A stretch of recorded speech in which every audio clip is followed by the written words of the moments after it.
Hi, I'm Greg Nadeau, publisher of InfraTalk America.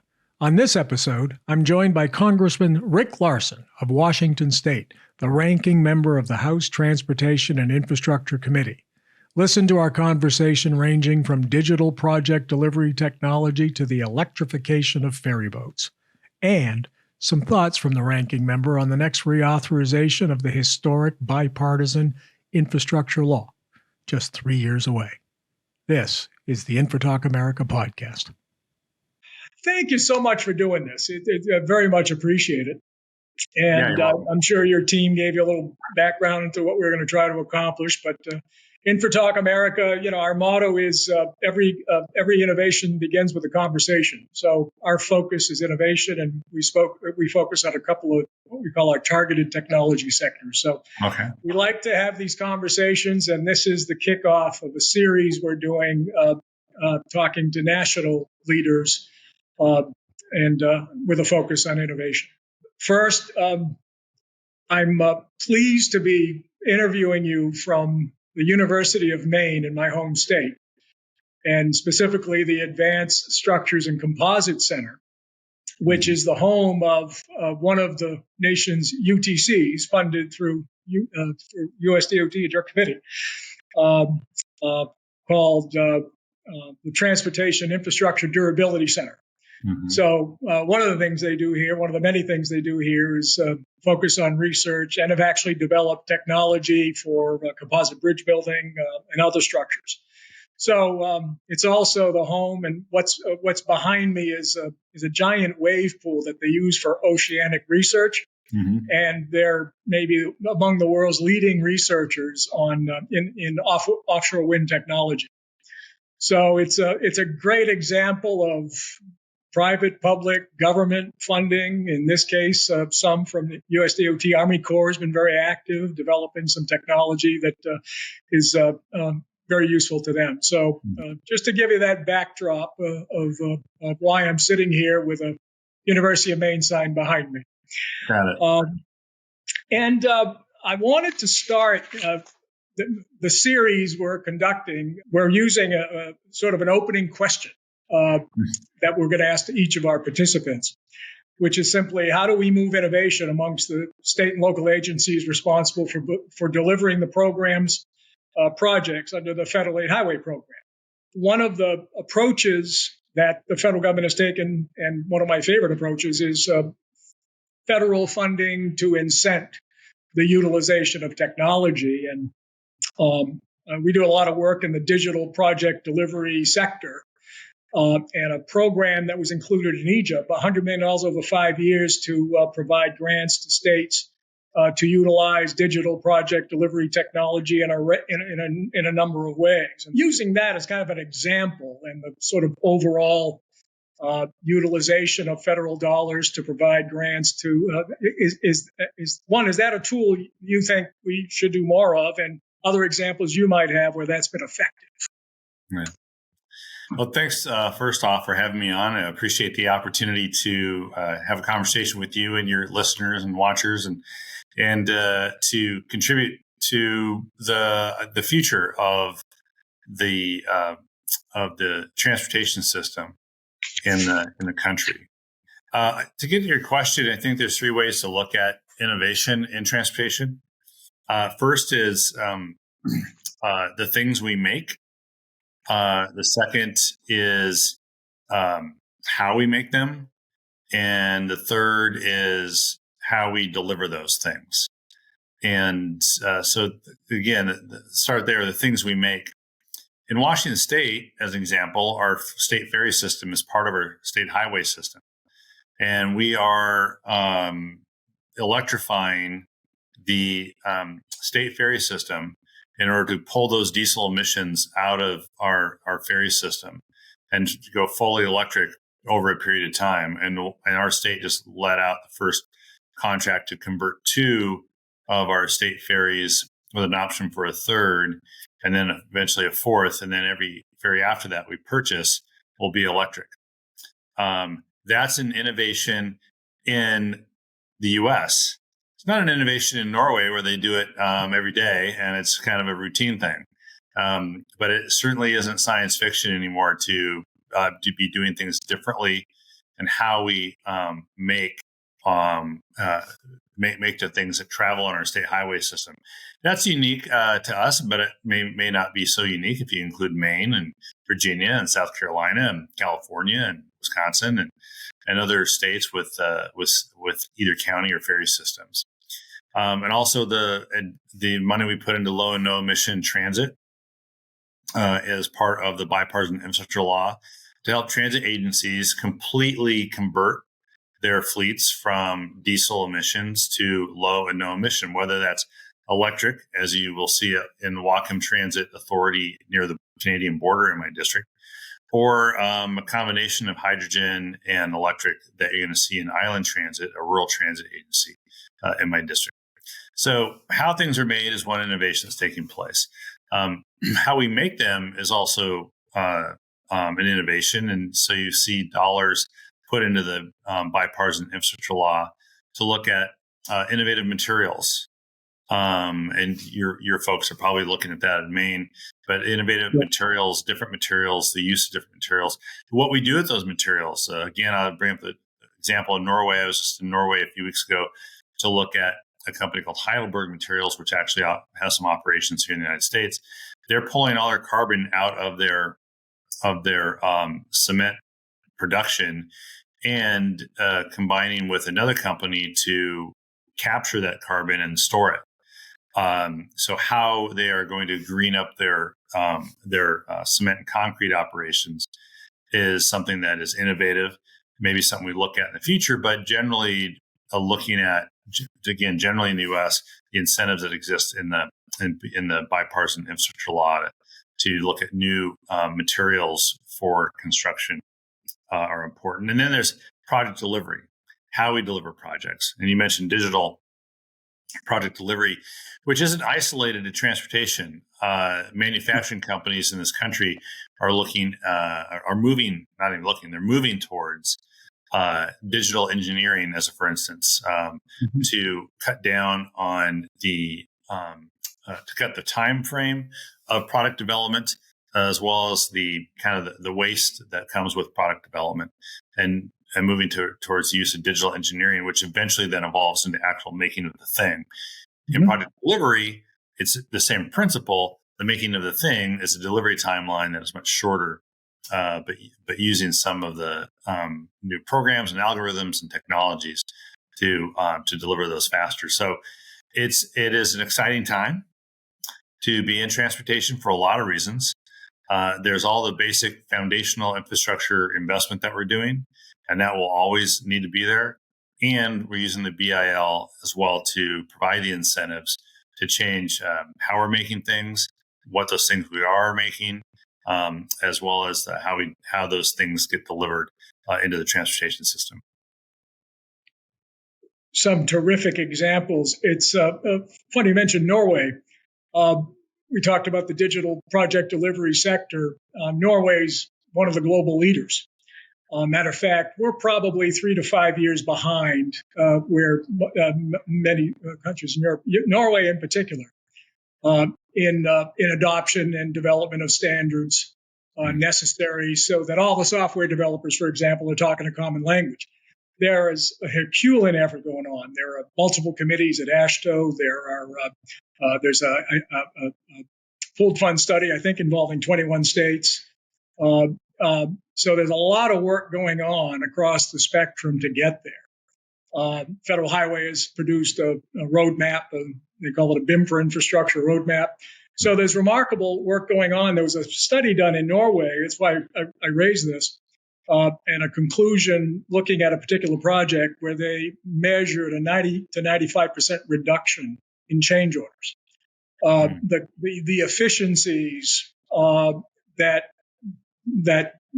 what's characterized as digital project delivery on a broad scale are huge. And if a 95% reduction in change orders was a common occurrence, the savings in time and resources would be staggering in a program the size of ours.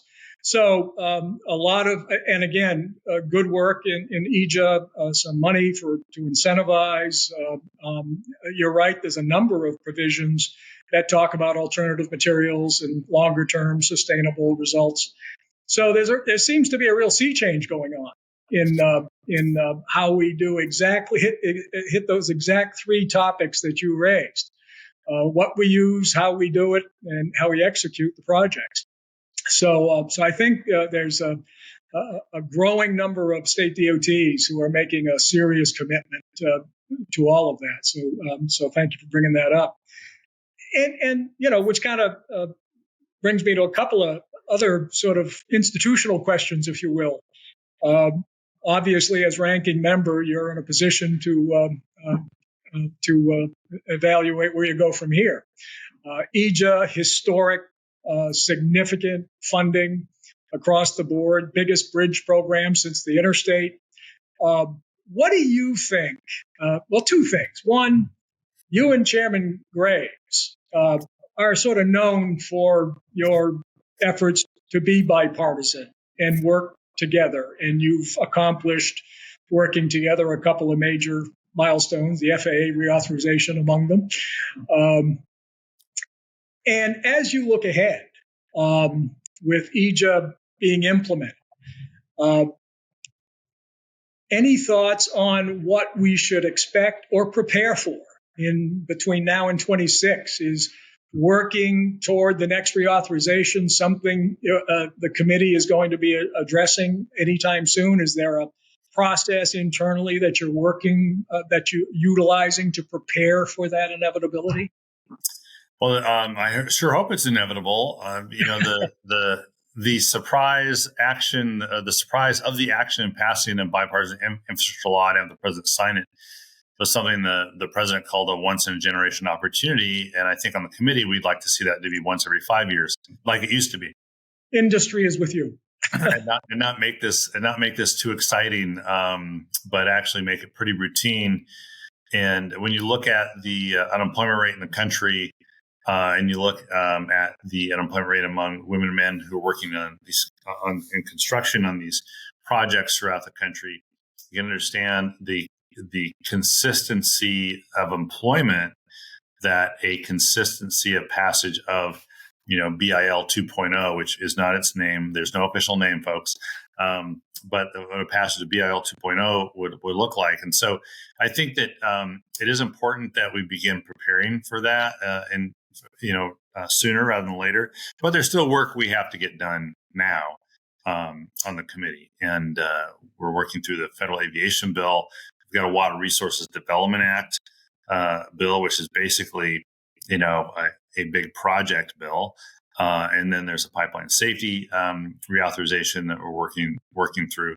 So we still have a little bit of work to do left in this Congress before we move full throttle into what 2025 and 2026 looks like. That said, certainly my intent that we will be engaging quickly on what the next version of the transportation reauthorization will look like, and that we try to make it bipartisan, and that we don't let another 10 years go by without doing something. And there are examples in these issues we're talking about. There's examples that perhaps we can build on when it comes to the use of materials and the project delivery type, and as well as the new technology of delivering transportation options to people as well. And I think we need to look at these transportation modes as a way that we are delivering transportation service to people, and think of it in terms of that, as opposed to just thinking it in terms of a bus or a car or a truck or what have you. These are transportation modes that we have a role in delivering to consumers. And in going back to my sort of digital example, I go back to my history at Federal Highway when I served as deputy administrator. In the early part of the Obama administration, we rolled out Everyday Counts, which is a program that ultimately got sort of codified in the FAST Act. So I'm happy to say a program we rolled out in 2010 that is going strong today, stronger than ever. So and I always refer to it as everyday counts, the partnership with the states, because it is that's how it's turned out. And every 2 years, a number of initiatives are put out there. State DOTs select the ones that make sense for them. So back in 2012, we rolled out the 3D modeling initiative. It was the first sort of overt everyday counts activity in the context of beginning to collaborate with states on, and that was 2010.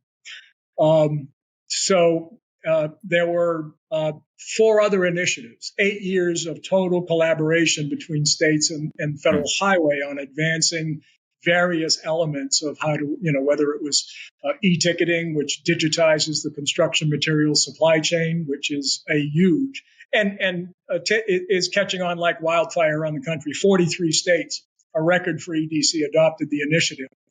So the notion of federal resources of an agency like Federal Highway, I think it's a very unique approach in the federal government, certainly in the infrastructure agency cycle. The administration actually put out a plan that included expanding everyday counts to other agencies within USDOT, including FTA. Or I should say FTA is one of the agencies that has expressed an interest in running with it. So in the context of project delivery, whether it's Federal Aid Highway Program, whether it's FTA is a different animal. It's a grant program. It's a little different than the kind of relationship DOTs have with Federal Highway. But a lot of the lessons learned from Federal Highway and the relationship with state DOTs from the standpoint of assisting and accelerating and making more efficient and reducing cost of project delivery certainly can be applied to transit projects and transit agencies that administer those. So you're you've got this broad philosophy on how these approaches can benefit a broad array of infrastructure technology that the federal government funds. 2 things you said that really encourage me: that overall philosophy on innovation. But also, as much as I admire the president's leadership on infrastructure, I agree it needs to be more than once in a generation. Given the state of the infrastructure and the 10 years I served as a deputy commissioner of Maine DOT, and then I went to Washington, 10 years of continuing resolutions. It's an experience I never want to have another generation go through. So it's encouraging that you're looking at the future as necessarily having to build on this historic effort. Yeah, the mention of a continuing resolution is certainly as well timely right now, given when we're recording this as we are looking at the end of September coming up, without a budget deal in sight. But I do think that there's really an important role that advocates in transportation need to play, and that is to ensure that members of Congress and the House and the Senate understand what a lack of funding for continued funding for transportation will do. Although there are some automatic dollars in the bipartisan infrastructure law, not all of them are. And it's important that we continue to meet the promise of the bipartisan infrastructure law because of the jobs that it's already created and the jobs it can create, as well as continuing forward on some of these pilot programs that allow us to look safely at how to apply some of these innovative approaches to both developing the process to deliver projects as well as the construction materials. I would also note there's some things I would know, just the administration can do and has done when they developed the freight logistics optimization works, or the FLOW initiative as part of COVID, to look at the our ability to break down these hurdles and barriers within the supply chain to get products to move from A to Z faster. And that is something that, I would hope the administration can continue to press upon, as well as that we on the committee can learn some things about supply chain bottlenecks and maybe use those lessons more acutely in the next version of a bipartisan infrastructure law. Well said. A lot of innovation going on in states, and part of our mission is to tell the story, report on successes, and target specifically policymakers in the states, because we need them supporting what their state DOTs or their local infrastructure agencies are doing. So very much appreciate your outlook on this, because it's very consistent with that overall policy objective. There are opportunities moving forward as we look at the next version of the infrastructure bill to both expand on the things we've already done, but also look for new innovative technologies to apply in the next iteration and the next generation of infrastructure investment. So I look forward to hearing what you all in Maine have to at your center have to offer us. Mr. Ranking Member, I have one final comment, and that's to pass on a message from the director of the center, Dr. Habib Dagher, to invite you to visit anytime you want. Congressman Golden and Congressman Pingree are both very familiar with this institution, and both have been involved and very supportive.